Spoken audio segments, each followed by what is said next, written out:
Nous avons retiré certaines vidéos pour ne pas blesser les émotions des personnes les plus sensibles. La section 1. La domination des démons sur l'âme. Une fois que le malin est libéré, une fois que le mal est sorti, il est extrêmement difficile de le remettre dans sa boîte. Vous êtes plongé dans votre premier sommeil profond. Soudainement, vos yeux s'ouvrent. Vous voyez votre chambre, les objets sont tous à leur place. À cet instant, votre âme vient de revenir de son voyage. Mais très vite, vous vous rendez compte que vous êtes dans une autre dimension. Vous essayez de bouger, mais rien. Vos membres ne répondent pas. Ce n'est pas votre corps qui est paralysé, car lui est en plein sommeil. C'est votre âme qui est éveillée, consciente, et qui traverse ce moment seul. Alors, les phénomènes commencent. Vous entendez des sons étranges, des voix qui murmurent, et un bruit comme si l'on feuilletait des livres. Des présences vous entourent, des spectres apparaissent au pied de votre lit. Vous ressentez leurs menaces, leur haine, leur volonté de vous effrayer et parfois même de vous faire du mal. Et pourtant, au réveil, aucune trace sur votre peau, car les coups et les attaques ne sont pas infligés à votre corps, mais à votre âme. C'est elle qui affronte ce combat invisible. Mais rassurez-vous, à la fin de cette vidéo, vous aurez la solution à vos problèmes, une solution qui ne dépend de personne d'autre que vous, si Dieu le veut. Il faudra être fort d'esprit, déterminé, mais si vous tenez bon, vous serez celui qui triomphe. Le bien finit toujours par l'emporter. Bienvenue au château de Brissac, le lieu le plus hanté de France. Situé dans la vallée de la Loire, ce château du XVe siècle est célèbre pour abriter la légende de la Dame Verte. Son esprit errerait dans les couloirs, vêtu de vert. Des visiteurs affirment entendre ses gémissements la nuit et apercevoir son apparition dans les couloirs. Au début, ils s'entendaient très bien. Puis, ils se sont mis à se disputer constamment. Plusieurs fois, je me suis retrouvée devant la porte de la chambre de notre fille, Missy. Elle parlait à quelqu'un. Et j'entendais quelqu'un lui répondre. Dans sa chambre, il y avait un petit rocking chair. Parfois, il bougeait tout seul. Et Missy parlait en direction de cette chaise. Pendant la nuit, j'entendais des portes qui claquaient ou comme si un orchestre jouait dans le salon. Je descendais, la radio était éteinte, le chien dormait tranquillement au pied de l'escalier, il n'y avait plus aucun bruit. Affaibli par la maladie qui finira par l'emporter en 2004, Cathy Lutz affirmera jusqu'au bout avoir été en présence d'une force démoniaque dans la maison d'Amityville. C'est la vérité, c'est mon expérience, et c'est tout. Comment peut-on se permettre de juger de l'histoire de quelqu'un sans l'avoir vécu ? Personne n'a ce droit. Nous avions un rêve, il a été brisé. Nous étions heureux et on nous a détruits.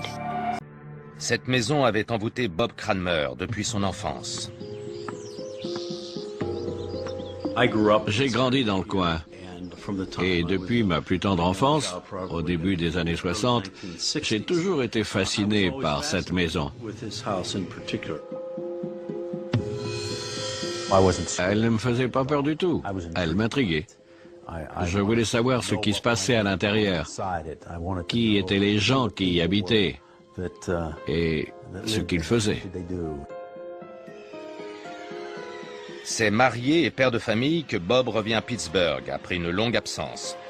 Il apprend que la maison de ses rêves est à vendre. La première fois que j'ai réalisé mon rêve d'entrer dans la maison, c'était pour la visiter. On a acheté la maison, on avait à l'époque 4 jeunes enfants et on s'est installé. Tout allait bien au début. Et au bout d'environ 6 semaines, ma femme et moi, on a remarqué que quelque chose clochait dans la maison.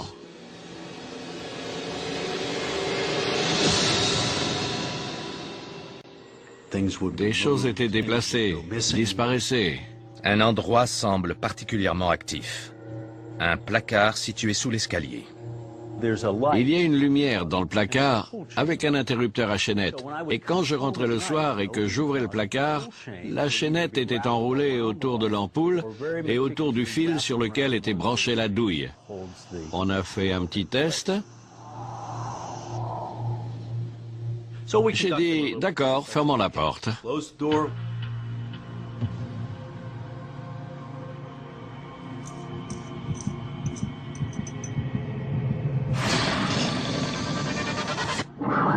Quand j'ai rouvert le placard, la chaînette avait bougé.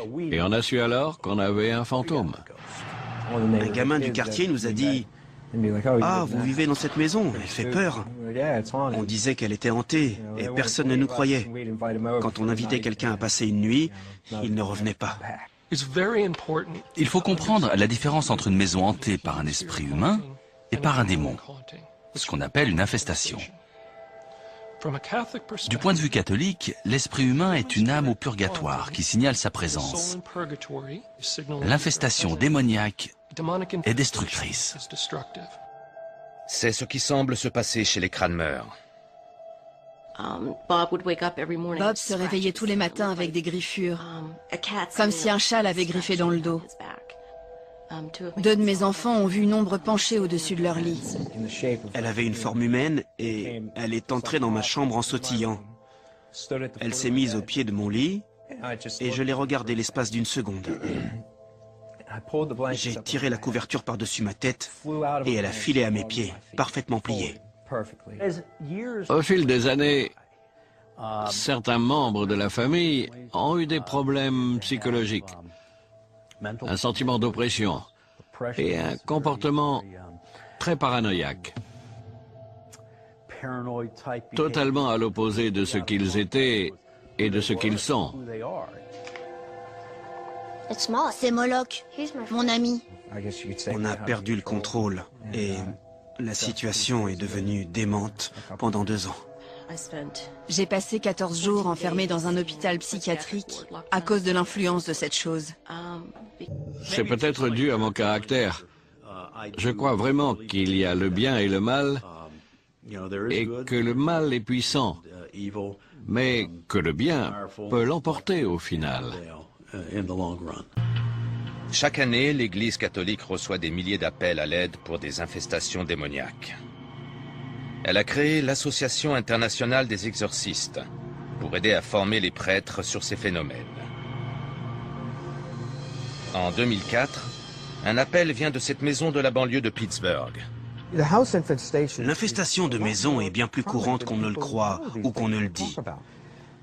Car si vous dites à quelqu'un que vous entendez ou voyez des choses, on va dire que vous êtes un peu dérangé. Ce qui s'est passé ici, c'est ce que l'Église catholique appelle une infestation démoniaque. Il existe 3 niveaux de problèmes diaboliques. L'infestation, quand un démon est actif dans un lieu. L'oppression, quand ce démon s'est concentré sur une personne.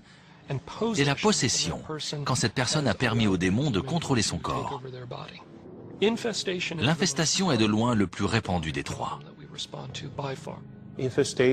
L'infestation, c'est l'attaque et la possession de choses matérielles et de bâtiments.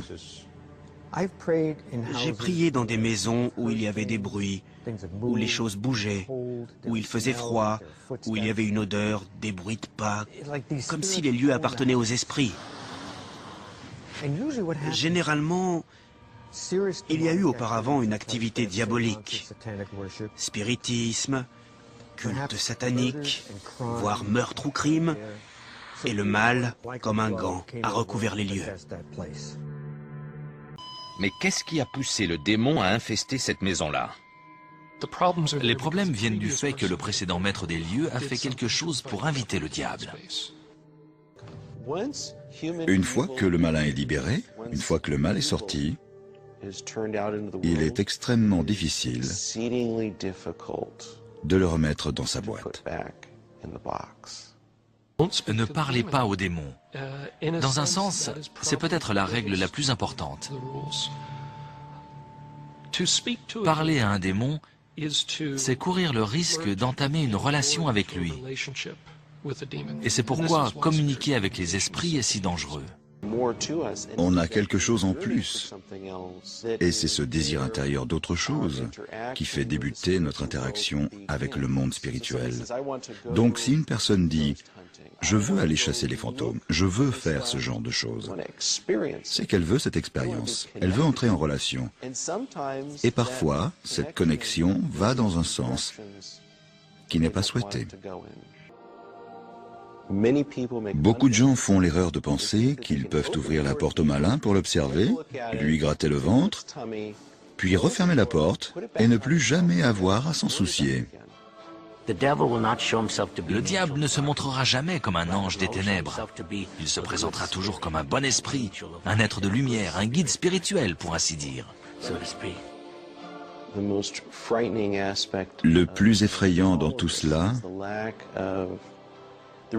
c'est notre véritable impuissance face à ces choses, en tant qu'être humain, en tant qu'individu. Nous sommes confrontés à quelque chose de très, très puissant. L'islam est le monde invisible.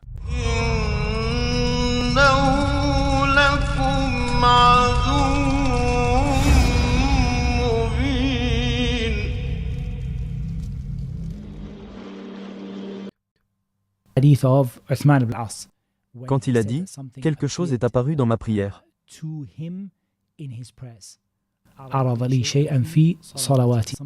et le prophète, que la bénédiction et le salut soient sur lui, lui a dit « Sors, ennemi d'Allah ».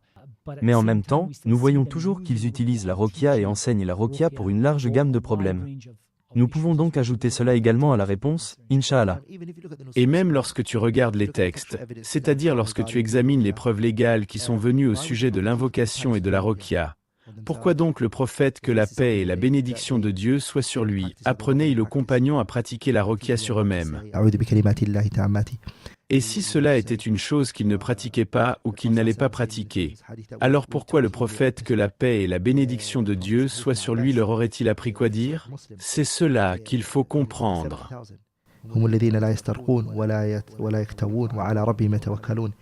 Le prophète, que la paix et la bénédiction de Dieu soient sur lui, dit dans le hadith célèbre que nous avons étudié dans l'épisode au sujet des 70 000 qui entreront au paradis sans compte. Ils ne demandent pas la roqya à qui que ce soit. Cela signifie qu'ils font la roqya sur eux-mêmes. Autrement dit, les compagnons voulaient faire partie de cette catégorie. Ainsi, toutes ces instructions liées au concept de la roqya, au fait de pratiquer la roqya sur soi-même, ainsi que la roqya que le prophète, que la paix et la bénédiction de Dieu soient sur lui, faisait pour ses petits-enfants, c'est-à-dire la récitation du Coran, des invocations sur eux, tout cela s'applique également aux compagnons. Quelle est la preuve, tirée du Coran et de la Sunna, concernant les différentes formes et les différents noms des djinns? Nous avons donc cité une parole d'Ibn que le salut de Dieu soit sur lui, dans laquelle il mentionne certains noms, et j'en ai ajouté quelques autres que nous avions déjà évoqués. Chacun de ces noms possède des exemples. Tout d'abord, le premier terme que nous avons mentionné est le terme général que nous avons utilisé, djinn. Nous avons cité de nombreux exemples de son usage dans la sourate Al-Djinn ainsi qu'ailleurs dans le Coran. Nous avons également mentionné le mot shaitan, pour lequel nous disposons aussi de nombreux exemples. We mentioned the word marid, which again we have in Surah As-Safat. min kulli shaytanin marid. Nous avons aussi cité le mot marid, rebelle, qui apparaît dans la sourate As-Safa, et pour garder contre tout diable rebelle. And we mentioned the ifrit. So we have now the ifrit. Nous avons donc un exemple clair pour le mot ifrit, qui est cité dans le Coran, dans la sourate en Naml, et nous avons donné des exemples de l'emploi du mot al-ghul. Au-dessus de cela, nous avons cité le terme « ghoul », une créature du type créature qui enlève et trompe, mentionné dans certains hadiths. Il est rapporté dans plusieurs versions que le prophète, que la bénédiction et le salut de Dieu soient sur lui, en a parlé. Nous avons également mentionné le mot « as-sa'ali », un terme connu en langue arabe, mais je ne l'ai pas trouvé rapporté dans un hadith authentique du prophète. Que la bénédiction et le salut de Dieu soient sur lui. Mais je l'ai trouvé dans certains marasils rapportés des tabi'ins qui signifient « des successeurs de hadith », ils utilisaient ce mot. Peux-tu penser, ô cheikh, à un autre terme que nous n'avons pas mentionné parmi les noms utilisés pour les djinns? Amir, c'était l'autre mot. Et arwa, ce sont deux autres termes que nous avions cités. Je ne me rappelle pas d'un hadith en particulier à leur sujet. Est-ce que toi, cheikh, tu te rappelles d'un hadith dans lequel les Arabes utilisaient ce terme? Cependant, j'ai vu Ibn al-Qayyim l'utiliser dans son Zad. Mais je n'ai pas de preuve que le prophète ait utilisé ce terme. Donc, parmi ces mots, il y en a peut-être un ou deux pour lesquels nous ne trouvons pas d'exemple provenant spécifiquement de lui. Cependant, pour tous ces noms, nous pouvons trouver des exemples à l'époque où la langue arabe a été transmise, à l'époque où elle était dans sa forme la plus pure. Ainsi, d'un point de vue linguistique, Nous n'avons aucun problème concernant l'origine de tous ces termes. Il se peut simplement qu'il y en ait 2 ou 3 qui ne sont pas mentionnés directement dans les hadiths, mais que nous trouvons employés par les Arabes de cette époque. L'un des grands savants du hadith rapporte dans ses sunan qu'Iblis avait fait une invocation à Allah et avait dit « Ô Allah, tu m'as créé pour provoquer la tentation, fitna, chez les enfants d'Adam. Je n'ai aucun pouvoir sur les enfants d'Adam, sauf si tu me l'accordes. Accorde-moi donc la capacité de semer la discorde parmi les enfants d'Adam. » Alors Allah, exalté soit-il, dit « Tu l'auras. » Puis Shaitan dit « Ô Allah, donne-moi davantage. Augmente-moi cela. » Écoutez bien. Allah dit « Quoi? Tu veux qu'on t'en augmente ?» Alors Allah dit « Chaque fois qu'un enfant d'Adam naîtra, il y aura un autre Shaitan qui naîtra aussi. » C'est-à-dire, pour chaque être humain présent dans ce bas monde, Allah permettra à Shaitan de se reproduire et d'avoir un démon attribué à chaque nouveau-né. Ainsi, pour chaque enfant qui vient au monde, un démon vient également à l'existence. Puis Satan dit encore, « Ô Allah, augmente-moi davantage. » Alors Allah lui répondit, « Je te donne la capacité de circuler dans les veines du fils d'Adam comme circule le sang. » There is another shaitan that comes into existence as well. Then the shaitan said, "Oh Allah, increase it for me." And so at that point, Allah subhanahu wa ta'ala said, "For you is the opportunity to flow in the veins of Ibn Adam just like the flowing of blood." Allah lui donna donc la possibilité d'entrer dans nos corps, de tourner autour de notre esprit, de souffler dans nos pensées d'une manière tellement subtile qu'il nous semble que ces idées viennent de nous, alors qu'en réalité c'est Shaitan qui insuffle. Des murmures du mal et des suggestions néfastes. Puis Shaitan dit encore, « Donne-moi encore davantage, ô Allah. » Alors Allah révéla ce verset dont voici le sens.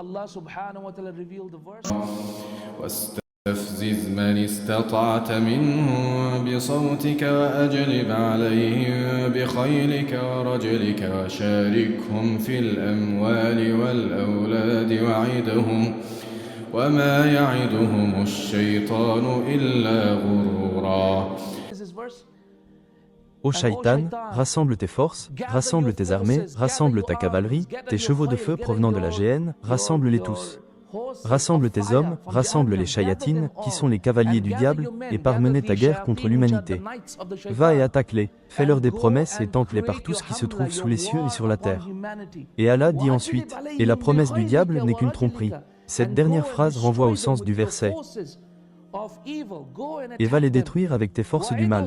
Va les attaquer, promets-leur tout ce qui se trouve sous les cieux et sur la terre. Et Allah dit, et tout ce que Shaitan vous promet, ce n'est qu'un mirage, rien qu'un rêve, une illusion, quelque chose de faux, rien d'autre qu'un mensonge. Dans ce hadith, la narration continue. Adam, que le salut de Dieu soit sur lui, entendit cette invocation d'Iblis et se rendit auprès d'Allah, gloire à Allah le Très-Haut, en disant « Ô mon Seigneur, tu as donné à Satan autant de pouvoir et d'autorité sur moi.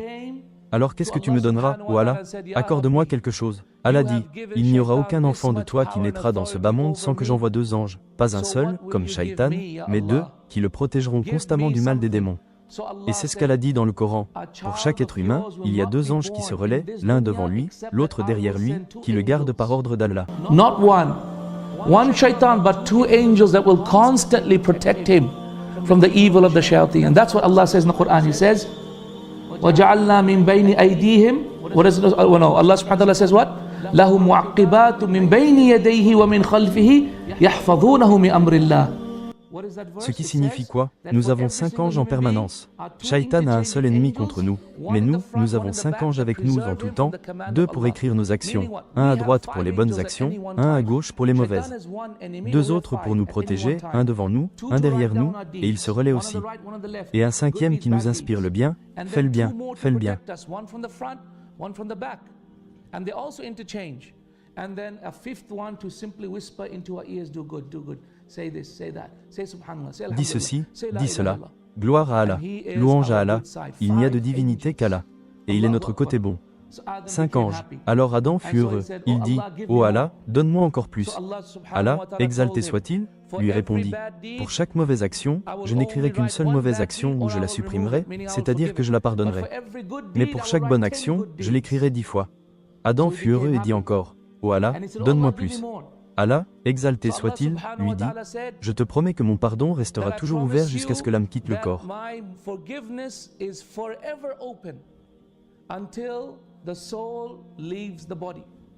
Cela signifie que, dès que l'âme est dans le corps, le pardon d'Allah, gloire à Allah le Très-Haut, reste toujours ouvert. Et puisque Shaitan a demandé 4 fois, notre père Adam, que le salut de Dieu soit sur lui, aussi demandé une 4e fois, ô mon Seigneur, accorde-moi encore davantage. Alors Allah, gloire à Allah le Très-Haut, répondit, And so Allah subhanahu wa ta'ala replied, قُلْ يَا عِبَادِيَ الَّذِينَ أَسْرَفُوا عَلَى أَنفُسِهِمْ لَا تَقْنَطُوا مِنْ رَحْمَةِ اللَّهِ. Meaning, do not at all despair, at all, do not have any doubt at all that Allah loves us so much. Ne désespérez absolument jamais, ne doutez jamais qu'Allah nous aime profondément. Il prend soin de nous et il veut vraiment que nous soyons avec lui au paradis. Il ne nous a absolument pas créés pour nous punir. C'est pour cela que ce verset est considéré comme le plus fort jamais révélé dans le Coran. Il a été rapporté que certains savants ont demandé « Quel est le plus grand des versets ?» Ils ont répondu « Verset du trône ». D'autres ont demandé « Quel est le plus grand verset à propos d'Allah, gloire à Allah le Très-Haut ?» And then they said, which is the greatest verse for happiness? That creates the greatest happiness. This is the verse of happiness. قُلْ يَا عِبَادِيَ الَّذِينَ أَسْرَفُوا عَلَى أَنفُسِهِمْ لَا تَقْنَطُوا. Do not at all. Puis on a demandé, quel est le verset qui apporte le plus grand bonheur? C'est ce verset du bonheur. Ne désespérez jamais de la miséricorde d'Allah. En effet, en vérité, Allah pardonne tous les péchés. Allah aime pardonner et il pardonnera chaque péché, ton passé, ton présent, ton futur, chaque péché. Vraiment, il est le plus pardonneur, le très miséricordieux.